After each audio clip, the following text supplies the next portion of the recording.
The blackness of space stretched endlessly, dotted with tiny stars that sparkled like distant lanterns. Ethan's ship, the Odyssey, drifted slowly among them, scarred from repeated attacks. The lights flickered inside the cockpit, and the hum of the engine was weak and uneven. His hands shook as he tried to stabilize the controls. This can't be happening, he muttered to himself. He had trained for emergencies, but nothing had prepared him for being completely alone in hostile space, with enemy fighters swarming toward him like angry hornets. The sensors beeped frantically. Red triangles flashed across the display, marking approaching ships. The raiders had found him again. Ethan gritted his teeth. I need more power. If I just... Before he could finish, a bright pulse of energy exploded across the ship. One of the raider vessels was torn apart in an instant, leaving a streak of fire against the darkness. Ethan's jaw dropped. What was that? Another pulse, sharper and more precise, hit the remaining ships. They spun out of control and vanished into the void. Ethan sat frozen, his hands trembling on the controls. A voice rang clearly through his comms, calm and commanding. Stand down. You are no longer a threat. The voice was alien, soft, yet with undeniable authority. The sensors registered. A massive ship approaching, far larger than anything Ethan had ever seen. Sleek, silver, and almost alive in its design, it moved with elegance, defying the usual clumsiness of human-engineered starships. A beam of light surrounded the Odyssey. Ethan felt himself lifted gently, as though the universe itself had decided to carry him to safety. The stars spun around him, and a sudden warmth filled his body. Then, as quickly as it started, the sensation stopped, and he found himself standing on a metallic floor, looking up at the most extraordinary being he had ever seen. She was tall and commanding, her skin a pale shimmering silver, her eyes a deep violet that seemed to see straight into his soul. Her uniform was simple but elegant, adorned with insignias Ethan didn't recognize. She moved with precision, yet her posture carried a fluid grace that made every motion captivating. I am Captain Alara, she said, her voice calm but firm. You are safe now. Ethan swallowed hard. I don't even know how to thank you. My ship. I know, Alara interrupted softly. Your vessel is damaged beyond immediate repair. That is why you are here. You are coming with me. Ethan's heart raced. He wanted to argue, to insist he could manage on his own. But the truth was simple. He could not. The human Odyssey would not last another attack. He nodded slowly, unable to look away from her commanding presence. The alien crew moved around him, efficient and quiet, monitoring systems Ethan could not comprehend. Screens displayed symbols and star charts that made his head spin. He felt small, utterly human, in a way he had never felt before. Do not be afraid, Alara said, noticing his hesitation. You are my responsibility now. Until your ship is repaired and the area is secure, you remain aboard. Ethan hesitated. And after that? Alara's violet eyes met his, steady and unflinching. After that, we will see. For now, focus on surviving. Even though she said it with simple words, Ethan felt the weight behind them. She was serious. Every gesture, every word carried the weight of command. He realized that no one could have saved him in that moment except her. He was led to a small chamber, simple yet comfortable, with walls that shimmered faintly. The gravity adjusted automatically to his human frame. Ethan sank into a chair, feeling a relief he could barely describe. He had survived against impossible odds, and a being far beyond human capability had rescued him. As he rested, Alara monitored the systems from across the room. Her gaze occasionally flicked to him, not intrusive but observant. Ethan felt self-conscious under her watch, but also strangely reassured. This alien, so powerful and unknown, seemed almost protective. Hours passed. Ethan explored the ship, trying to understand the strange technology surrounding him. Screens responded to gestures, hallways adjusted their length as if the ship itself were alive, and lights followed his movements. He had never seen anything like it. Do not touch that, Alara said suddenly, appearing at the corner of a corridor. Ethan jumped slightly, embarrassed. "Sorry," he mumbled. "You are human," she said, almost with a hint of amusement. "Curiosity is expected, but be cautious. This ship is delicate and powerful. Misuse could be catastrophic." He nodded, silently impressed. There was no malice in her tone, only calm authority. She led him to a viewing deck, a wide, transparent window revealing the vast emptiness of space. "Look there," she said, pointing to a nearby nebula, swirling in colors humans could barely name. "This sector is dangerous, pirate activity is high, and navigational anomalies make escape difficult." Ethan took a deep breath, absorbing the beauty and the danger. "I can see why you were able to save me. No one else could have navigated through this." Alara's expression softened slightly. "That is true, but I do not save everyone, only those who matter, or those who have potential." Ethan felt a shiver run down his spine. "Potential? Me?" "Yes," she said simply. "Humans are unpredictable, yet they survive. That is a trait I respect. That is why you are here." Her words struck him deeply.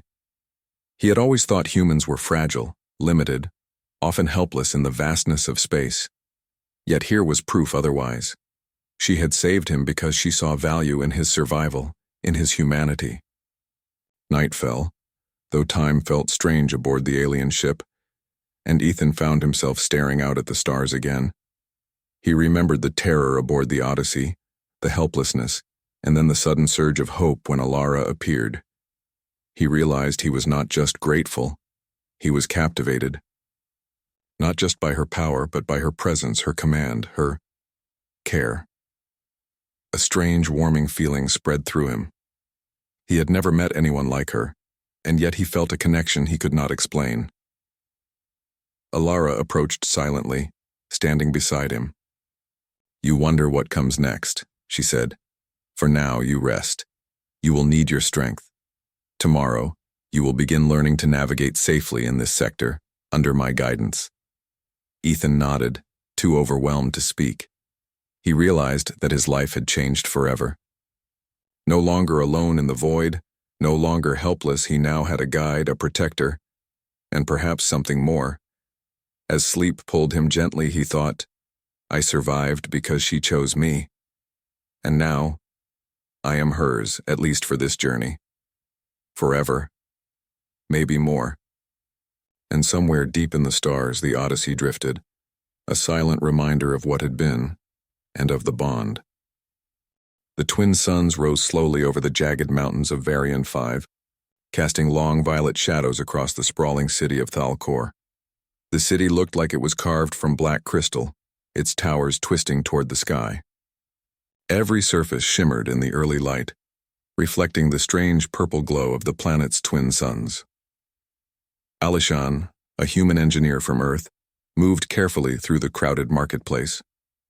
His boots clicked against the smooth black stones as he observed the tall, thin and delicate-skinned Varians around him. Their translucent skin showed the faint glow of their veins, and their long limbs moved with grace. Humans looked clumsy here, but Alishan had learned to move carefully, not to draw too much attention. He had been on Varian 5 for several months. Officially, he was part of an interstellar trade mission, but his engineering skills and unique human creativity had made him valuable.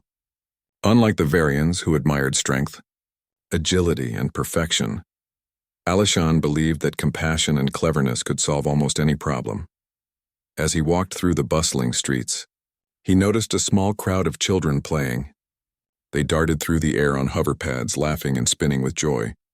But in the corner of the marketplace, a small figure sat alone. It was a child, thin, fragile, with trembling legs. He was trying to stand but kept falling. His name was Relan. Most Varian children avoided him because he was weak. On Varian 5, weakness was shameful. The strongest were celebrated, and the weak were often hidden from public view. Ryland's parents tried to keep him at home, but he had snuck out today, hoping to see the world beyond the walls of his home. Alishan knelt beside him. "Hello," he said softly. "What's your name?" Ryland looked up, eyes wide and frightened. Rylan, he whispered.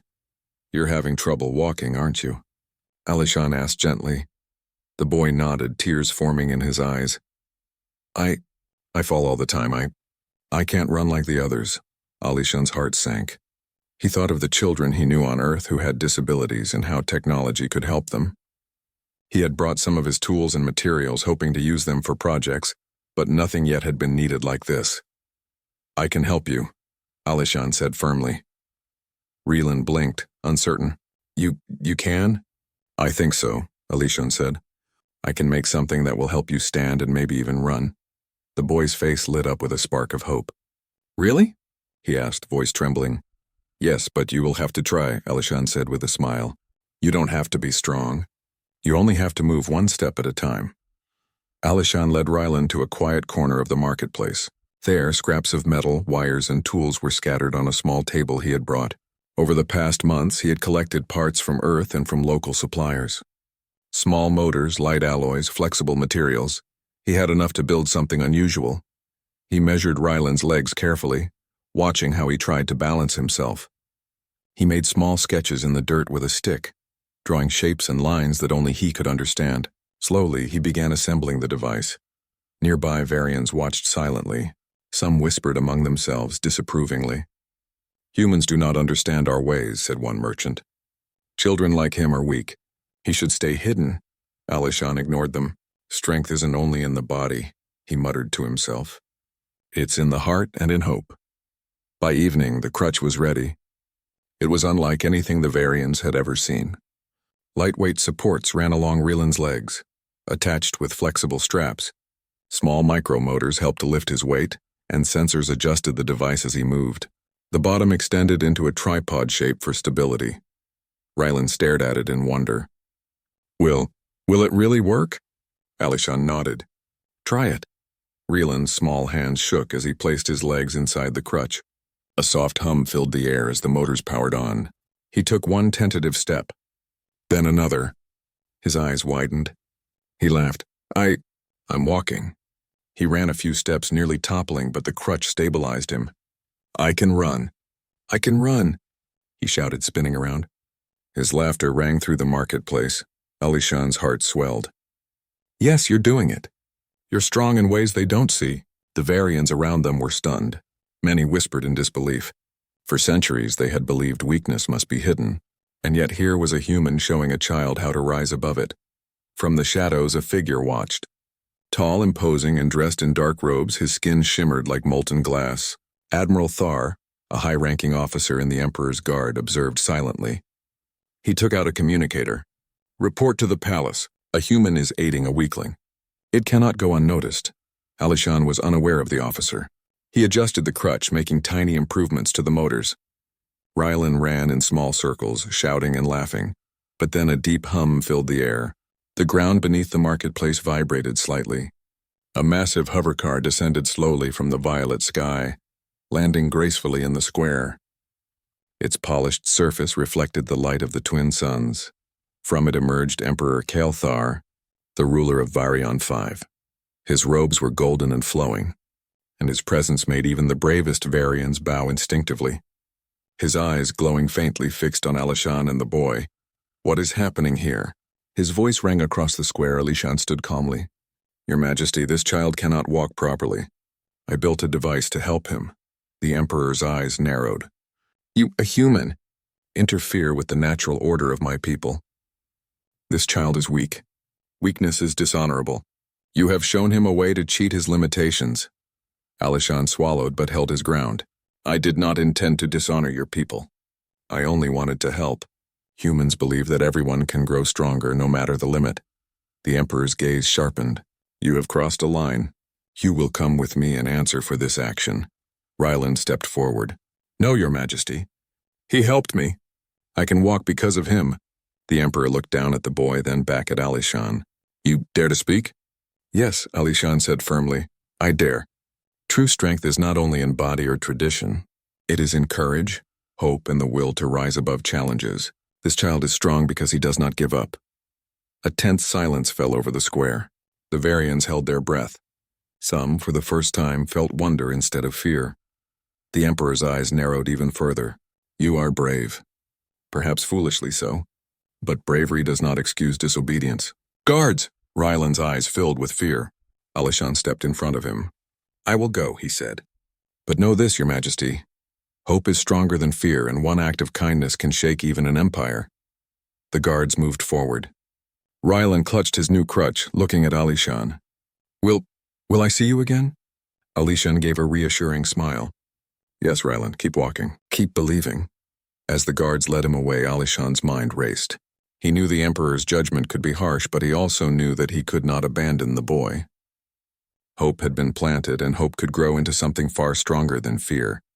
Above, the violet skies of Varion 5 stretched endlessly. A human had dared to help an alien child, and that small act of kindness had already begun to shake the foundations of an empire.